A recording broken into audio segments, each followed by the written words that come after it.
Hello बच्चों, कैसे हैं आप लोग। मैं आशा करता हूं कि आप सारे लोग बहुत अच्छे होंगे और आपकी पढ़ाई लिखाई भी बहुत अच्छे से चल रही है। बच्चों देखिए, आज हम लोग बात कर रहे हैं जो पहला पार्ट आपने पढ़ा है, यूरोप में राष्ट्रवाद का उदय।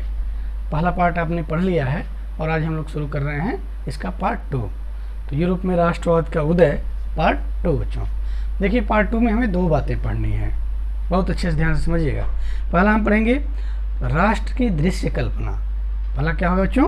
राष्ट्र की दृश्य कल्पना।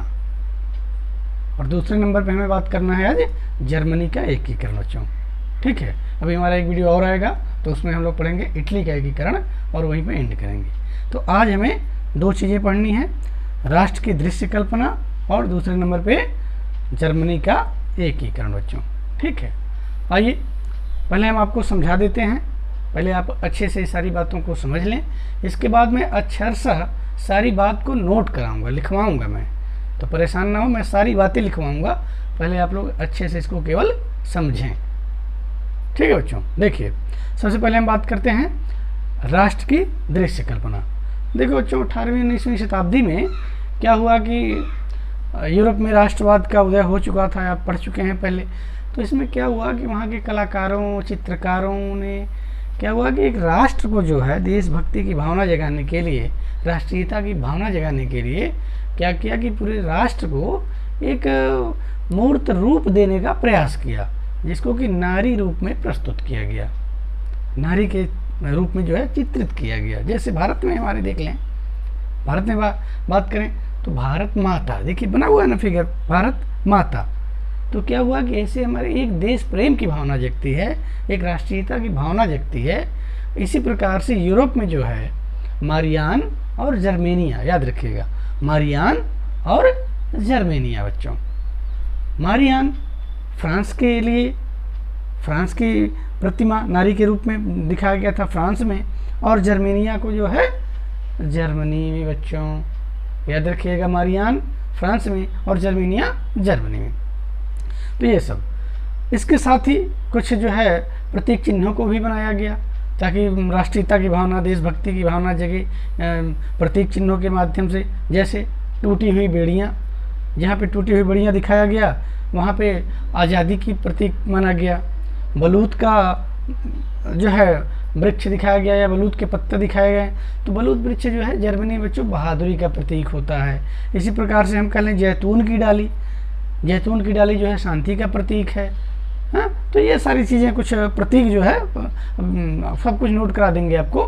तो ये सारे जो है क्या हुए कि ये राष्ट्रवाद के विकास में बहुत सहयोगी सिद्ध हुए। बच्चों अतः परीक्षा में वही जर्मेनिया, मारियान किस प्रकार से यूरोप के राष्ट्रवाद के उदय में इनका किस प्रकार से महत्व है, तो आप लिख सकते हैं कि ये दोनों, जर्मेनिया जर्मनी में, मारियान फ्रांस में राष्ट्रवाद को विकसित करने में महत्वपूर्ण भूमिका निभाई और जर्मनी और फ्रांस को एक नया राष्ट्र के रूप में जो है इन्होंने प्रदर्शित किया।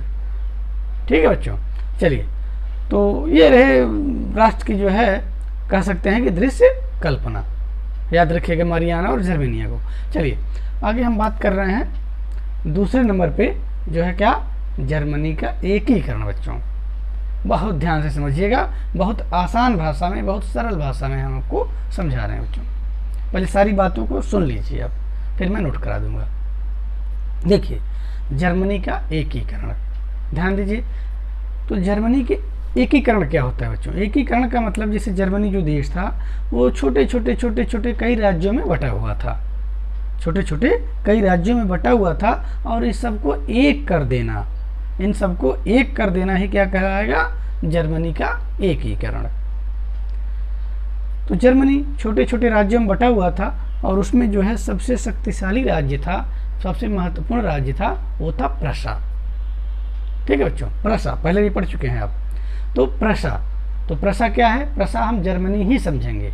तो जर्मनी का ही एक महत्वपूर्ण प्रदेश था प्रशा। और प्रशा का देखिए जो शासक था, वहाँ का जो राजा था वो फ्रेडरिक विलियम प्रथम, फ्रेडरिक विलियम प्रथम वहाँ का शासक था प्रशा का, याद रखिएगा। और यह जर्मनी को एकीकरण तो करना चाहता था, लेकिन अकेले इसके बस की बात नहीं थी। तो इसी उद्देश्य की पूर्ति के लिए जर्मनी के एकीकरण करने के लिए ही सन 1862 में बच्चों इसने बिस्मार्क नाम के एक व्यक्ति को प्रधानमंत्री नियुक्त किया। याद रखिएगा, 1862 में बिस्मार्क को इन्होंने क्या किया, प्रधानमंत्री के रूप में नियुक्त किया बिस्मार्क को।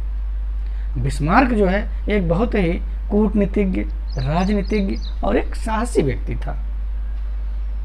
इसने रक्त और लौह की नीति अपनाई। आप समझ सकते हैं, रक्त और लौह की नीति, अर्थात इसे अपने तलवार पे दम था कि कोई भी चीज़ जो है छीन लिया जा सकता है, तलवार की बल पे लिया जा सकता है। संविधान को इसने कागज़ का टुकड़ा बताया, मतलब इसके नज़र में नियम कानून कुछ भी नहीं थे, बलपूर्वक जो है छीनना पसंद करता था। इसलिए कहा गया रक्त और लौह की नीति जो है बिस्मार्क ने अपनाया। और ये 3 युद्धों के माध्यम से, बिस्मार्क ने 3 युद्धों के माध्यम से जर्मनी का एकीकरण जो है कर दिया। एकीकरण का कार्य पूरा किया। कितने युद्धों के माध्यम से बच्चों? 3 युद्धों के माध्यम से। आइए देखते हैं कौन कौन से 3 युद्ध थे। देखिए, पहला जो युद्ध इसने किया 1864 में बच्चों। देखिए, 1862 में तो प्रधानमंत्री बना बिस्मार्क, और 1864 में 2 साल में अपनी तैयारी कर ली, सैनिक तैयारी कर ली। 2 साल के बाद इसने पहला युद्ध किया किसके साथ बच्चों?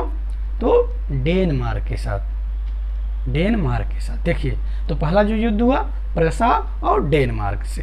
क्यों युद्ध हुआ देखें। देखिए, डेनमार्क और प्रसा, इन दोनों के बीच में बच्चों, मान लो ये डेनमार्क, ये प्रसा, इन दोनों के बीच में 2 राज्य थे, प्रदेश थे, जिनको डचियाँ भी कहते हैं, प्रदेश को डचियाँ भी कहते हैं। तो 2 प्रदेश थे। कौन कौन बच्चों? स्लेस्विग और हालस्टाइन। याद रखिएगा, स्लेस्विग और हालस्टाइन। ये कहाँ थे? प्रसा और डेनमार्क के बीच में थे। दोनों की जो सीमा रेखा थी उसी बीच में ये 2 स्टेट थे, हालस्टाइन और स्लेस्विग। अब क्या हुआ कि ये दोनों देश, डेनमार्क और प्रसा, दोनों जो है इन दोनों राज्यों पे अपना अपना अधिकार जमाते थे। डेनमार्क कहता था कि ये दोनों राज्य हमारे हैं, जबकि ये प्रसा कहता था कि ये दोनों राज्य हमारे हैं, स्लेस्विग और हालस्टाइन। इसी बात को लेकर के इन दोनों के बीच में विवाद हो गया। ठीक है बच्चों। हालांकि इस समय डेनमार्क का ही इन दोनों राज्यों पे कब्जा था, लेकिन प्रसा भी इस पे अपना कब्जा चाहता था, और इसी बात को लेकर के जो है दोनों में तनाव बढ़ गया बच्चों, युद्ध की स्थिति आ गई। पहली बात। दूसरी बात, आपको थोड़ा सा यही ध्यान देना है कि जो बिस्मार्क था बड़ा राजनीतिज्ञ और कूटनीतिज्ञ व्यक्ति था। इसकी सेना थोड़ा सा कमज़ोर थी, तो उसको डर था कि हो सकता है कि कहीं हमारी तैयारी हुई कि नहीं हुई। इसलिए इसने क्या किया कि ऑस्ट्रिया, उस समय जो है ऑस्ट्रिया एक मजबूत और शक्तिशाली देश हुआ करता था, इसकी सेना बहुत शक्तिशाली थी ऑस्ट्रिया की। तो ये बिस्मार्क ने क्या किया कि ऑस्ट्रिया से सहयोग लेना चाहा, और ऑस्ट्रिया इस पर राजी भी हो गया सहयोग देने के लिए प्रसा को। तो इस तरीके से हम कह सकते हैं कि ऑस्ट्रिया और प्रसा की संयुक्त सेनाएं, दोनों सेनाएं मिल करके, किसकी किसके बच्चों? ऑस्ट्रिया की और प्रसा की, ये दोनों सेनाएं मिल करके डेनमार्क पे आक्रमण कर दिया। अब आप समझ सकते हैं, डेनमार्क की पराजय हो गई, डेनमार्क हार गया ये युद्ध, और हार गया तो फिर निश्चित रूप से हालस्टाइन और स्लेस्विग के आ गया प्रसा के अधिकार में। ठीक, इतनी बातें तो आपको समझ में आ गई होगी। अर्थात ये दोनों राज्य किसके हो गए? प्रसा के। लेकिन अब एक बात और ध्यान दीजिए, अब ऑस्ट्रिया चूंकि मदद किया था किसकी? प्रसा की। ऑस्ट्रिया की मदद से ही प्रसा जो है डेनमार्क को जीता था, तो ऑस्ट्रिया भी तो कुछ चाहेगा बदले में, फ्री में तो इसे जो है सहयोग कर नहीं देगा, तो ये भी चाहेगा। तो क्या चाहा? तो कहा भाई ठीक है, देखो 2 राज्य हैं, एक राज्य आप ले लो, एक राज्य हम ले लें। तो ये दोनों में समझौता हुआ बच्चों, ऑस्ट्रिया और प्रसा में ये समझौता हुआ, और इस समझौता को हम कहते हैं गेस्टाइन का समझौता। गेस्टाइन का समझौता, ठीक है बच्चों। तो गेस्टाइन समझौते में क्या हुआ कि हालस्टाइन जो है वो मिल गया ऑस्ट्रिया को। याद रखिएगा, हालस्टाइन किसको मिला? ऑस्ट्रिया को। और स्लेस्विग किसको मिला? प्रसा को। तो एक एक राज्य दोनों ले लिए। लेकिन एक बात इसमें और है बच्चों, प्रसा को जो है ज़्यादा लाभ हुआ। ज़्यादा लाभ इसलिए हुआ कि स्लेस्विग जो है प्रशा के अधिकार में आ जाने के कारण लारेनबर्ग का एक क्षेत्र होता है, लारेनबर्ग तक इसका अधिकार हो गया, और जहाँ पे कील बंदरगाह स्थित है, तो कील बंदरगाह जो है आ गया कहाँ, जर्मनी में, अर्थात प्रशा में आ गया। स्लेस्विग पे अधिकार हो जाने के बाद जो है कील नामक बंदरगाह कहाँ आ गया, प्रशा में आ गया। और कील बंदरगाह आज भी बच्चों पूछा जाए कील बंदरगाह कहाँ है, तो आप कहेंगे जर्मनी में स्थित है। तो कील बंदरगाह क्या है, केंद्र बिंदु है जहाँ पे यूरोप के अन्य जो देश हैं व्यापार करने के लिए जाते हैं, तो कील बंदरगाह पे उतरते हैं, तो वहाँ पे जो है टैक्स के रूप में जर्मनी को देना पड़ता है टैक्स ना। तो आर्थिक दृष्टि से जो है बहुत महत्वपूर्ण बंदरगाह था ये, जिससे कि प्रशा का राजस्व बढ़ गया बच्चों। इस बात से ऑस्ट्रिया जो है नाराज था कि हमने ज़्यादा मेहनत भी किया, हमारी सेना भी मजबूत थी, और ज़्यादा लाभ जो है मिल गया किसको, प्रशा को मिल गया। तो कह सकते हैं कि ऑस्ट्रिया जो है ये गेस्टाइन का जो समझौता हुआ इससे खुश नहीं था। लेकिन बिस्मार्क भी इस बात को जानता था बच्चों कि जो है ऑस्ट्रिया कभी भी युद्ध कर सकता है, क्योंकि वह खुश नहीं है। तो इसलिए बिस्मार्क क्या किया, अंदर ही अंदर अपनी सैनिक तैयारी जो है बढ़ा दी, और हुआ भी यही। तो अगला जो युद्ध हुआ बच्चों, दूसरा जो युद्ध हुआ, ये किसके साथ हुआ, तो दूसरा युद्ध जो हुआ वह ऑस्ट्रिया के साथ हुआ। देखिए पहले समय में, पहले युद्ध में ऑस्ट्रिया ने साथ दिया था प्रशा का, और दूसरे युद्ध में क्या हुआ कि ऑस्ट्रिया और प्रशा का युद्ध हुआ बच्चों। क्यों हुआ, गेस्टाइन समझौता के कारण। तो 1864 में ये हुआ जो है इसके साथ प्रशा और डेनमार्क के युद्ध, और 2 साल के बाद अर्थात 1866 में ऑस्ट्रिया और प्रशा। अब देखिए ऑस्ट्रिया सोचा था कि बहुत जल्दी हम प्रशा को हरा देंगे, क्योंकि हमारी मदद से ही इसने डेनमार्क को जीता था, हमारी सेना मजबूत है। लेकिन बिस्मार्क भी अंदर अंदर तैयारी कर लिया था। तो अंततः क्या हुआ कि ये दोनों के बीच में युद्ध हुआ, और ऑस्ट्रिया जो है बुरी तरीके से पराजित हुआ। ऑस्ट्रिया हार गया ये युद्ध प्रशा से। और फिर पुनः क्या हुआ कि जो हालस्टाइन का क्षेत्र दिया गया था ऑस्ट्रिया को, वह भी वापस ले लिया प्रशा, चूँकि हारा हुआ था ये।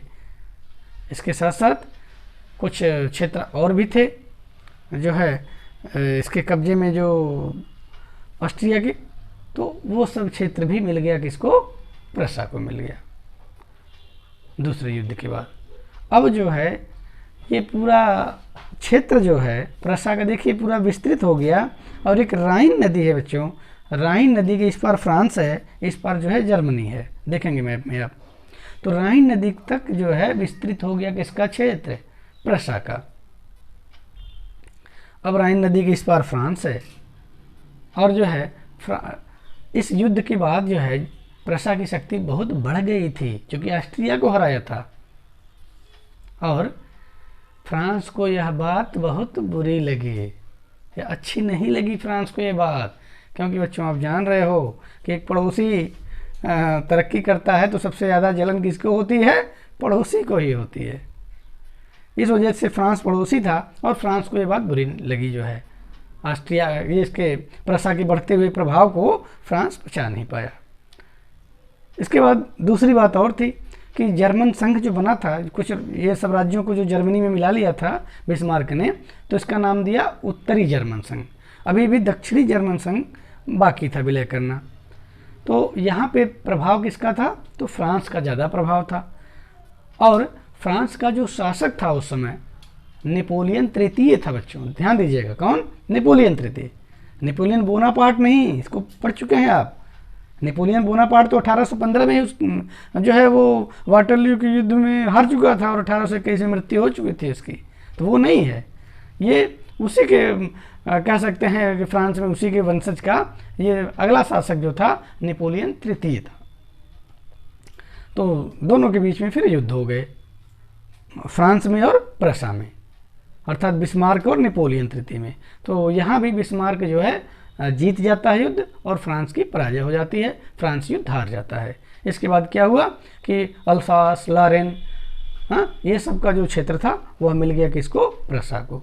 तो इस तरीके से प्रसा का पूरा जो है एकीकरण हो गया, जितने भी छोटे राज्य थे वो सारे के सारे जो है मिल गए किसमें, प्रसा में। अब संपूर्ण एकीकरण के बाद अब नाम रखा गया जर्मनी, अर्थात ये सारे प्रसा वगैरह जितने भी सब थे ये सब जर्मनी कहे गए और इसको जर्मनी का नाम दिया गया। और जो है नया संविधान बनाया गया जर्मनी के लिए। और जो प्रसा का शासक था कौन, फ्रेडरिक विलियम प्रथम, तो विलियम प्रथम को ही पूरे जर्मनी का सम्राट घोषित कर दिया गया बच्चों, पूरे जर्मनी का सम्राट घोषित कर दिया गया। तो इस तरीके से जर्मनी का एकीकरण का कार्य जो है पूरा हो गया। ठीक है बच्चों, तो चलिए अब इसको नोट करते हैं, फटाफट जल्दी से नोट करिए सब। तो देखिए बच्चों, सबसे पहले हम शुरू से नोट करा रहे हैं। पहले हम बात कर रहे हैं राष्ट्र की दृश्य कल्पना। राष्ट्र की दृश्य कल्पना, देखो बच्चों, देशभक्ति और राष्ट्रीयता की भावना पैदा करने के उद्देश्य से 18वीं और 19वीं सदी में कलाकारों ने राष्ट्र का मानवीकरण करके इसे नारी वेश में प्रस्तुत किया। फ्रांस में इसे मारियान तथा जर्मनी में इसे जर्मेनिया का नाम दिया गया। स्वतंत्रता, राष्ट्रीय एकता की भावना विकसित करने के उद्देश्य से कुछ राष्ट्रीय प्रतीक भी बनाए गए, जैसे आप यहाँ पर देख सकते हैं, टूटी हुई बेड़ियाँ, आज़ादी मिलना, बाज छाप कवच, जर्मन साम्राज्य की प्रतीक शक्ति, बलूत पत्तियों का मुकुट, बहादुरी का प्रतीक, तलवार, मुकाबले की तैयारी। तो ये सब कुछ जो है आपको बनाए गए कुछ प्रतीक चिन्ह। महत्व देखते हैं कि ये दृश्य कल्पना का महत्व क्या निकला। तो इन चित्रों ने लोगों में राष्ट्रीयता की भावना को प्रबल बनाया तथा मारियान ने फ्रांस को तथा जर्मेनिया ने जर्मनी को एक अलग राष्ट्र के रूप में पहचान दिलाई। ठीक है बच्चों, इसको नोट कर लीजिएगा। अब आगे हम बात करते हैं दूसरे नंबर पे जर्मनी का एकीकरण। देखिए जर्मनी का एकीकरण लिखिए जल्दी जल्दी। प्रसा के शासक फ्रेडरिक विलियम प्रथम ने 1862 ईस्वी में बिस्मार्क नामक एक राजनीतिज्ञ को अपना प्रधानमंत्री नियुक्त किया। जर्मनी के एकीकरण में सर्वाधिक महत्वपूर्ण भूमिका बिस्मार्क ने निभाई। बिस्मार्क ने अपनी रक्त और लौह नीति द्वारा निम्न 3 युद्धों के माध्यम से जर्मनी के एकीकरण में सफलता प्राप्त की। पहला बच्चों, प्रसा डेनमार्क युद्ध 1864। स्लेस्विग तथा हालस्टाइन डचियाँ या प्रदेश जर्मनी तथा डेनमार्क के मध्य में स्थित थे। इस समय ये दोनों डचियाँ डेनमार्क के अधीन थे, परंतु डेनमार्क तथा प्रसा दोनों ही इन दोनों डचियों पर अपने अपने अधिकार चाहते थे बच्चों। बिस्मार्क ऑस्ट्रिया से सहयोग प्राप्त करना चाहता था और ऑस्ट्रिया को इस बात के लिए मना लिया। अंततः ऑस्ट्रिया तथा प्रसा की सम्मिलित सेनाओं ने डेनमार्क के विरुद्ध युद्ध की घोषणा कर दी। डेनमार्क की इस युद्ध में बुरी तरह पराजय हुई और विवश होकर डेनमार्क को इन दोनों डचियों को प्रसा को देना पड़ा। गेस्टाइन समझौते के अनुसार हालस्टाइन ऑस्ट्रिया को जबकि स्लेस्विग प्रसा को मिला। इस समझौते से प्रसा को अधिक लाभ हुआ क्योंकि स्लेस्विग पर अधिकार हो जाने से कील बंदरगाह प्रसा के अधिकार में आ गया, जो कि आर्थिक दृष्टि से बहुत महत्वपूर्ण था बच्चों। आगे हम बात करेंगे दूसरा, ऑस्ट्रिया और प्रसा युद्ध 1866 ईस्वी। गेस्टाइन समझौते से ऑस्ट्रिया प्रसन्न नहीं था बच्चों। क्यों नहीं था, अब बता दिए थे आपको, क्योंकि कील बंदरगाह के कारण। और इस बात को जो है बिस्मार्क जानता था कि ऑस्ट्रिया कभी भी युद्ध की घोषणा कर सकता है, इसलिए वह अपनी सैनिक तैयारी तेज कर दी, मजबूत कर दी। अंततः 1866 में दोनों में युद्ध प्रारंभ हो गया। इस युद्ध में ऑस्ट्रिया की पराजय हुई। परिणाम स्वरूप हालस्टाइन के साथ साथ फ्रैंकफर्ट, बुर्जबर्ग, म्यूरेनबर्ग आदि प्रदेशों पर भी प्रसा का अधिकार हो गया, जो कि ऑस्ट्रिया के अधिकार में थे। इस प्रकार जर्मनी का विस्तार राइन नदी तक हो गया, जो कि फ्रांस की और प्रसा की सीमा थी बच्चों। और तीसरे नंबर पर हम बात करेंगे फ्रांस प्रसा युद्ध 1870। ऑस्ट्रिया युद्ध ने जर्मनी का प्रभाव बढ़ा दिया था। यह बात फ्रांस को अच्छी नहीं लगी।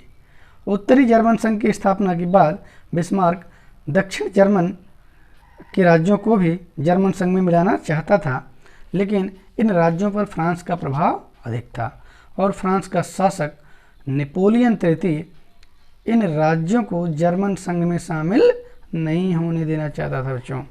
इसी बात को लेकर दोनों देशों में तनाव पैदा हो गया। अंततः 1870 में फ्रांस ने जर्मनी के विरुद्ध युद्ध की घोषणा कर दी। इस युद्ध में फ्रांस की पराजय हुई और नेपोलियन तृतीय बंदी बना लिया गया बच्चों। परिणाम स्वरूप स्ट्रासबर्ग, अल्सास और लारेन के प्रदेश जर्मनी को मिल गए। इस प्रकार जर्मनी के एकीकरण का कार्य पूरा हो गया बच्चों और जर्मनी के लिए एक नया संविधान बनाया गया और प्रशा के शासक विलियम प्रथम को ही संपूर्ण जर्मनी का शासक मान लिया गया बच्चों। तो ये रहा जर्मनी का एकीकरण और आशा करते हैं कि आपको सारा कुछ जो है समझ में आया होगा बच्चों। तो नोट कर लीजिएगा इसको कॉपी में, तो एक दो बार वीडियो को सुन लीजिएगा और सारी बातें आपको समझ में आ जाएगी। अगले वीडियो में हम बात करेंगे इटली के एकीकरण के। बस ये अंतिम वीडियो होगा इस चैप्टर का। यूरोप में राष्ट्रवाद का उदय का अंतिम जो खंड होगा ये अभी आएगा आपके साथ। तो जो है उसमें हम बताएंगे इटली का एकीकरण बच्चों। तो इसको पहले जर्मनी का ये सब जो आज वाला है अच्छे से तैयार कर लीजिएगा।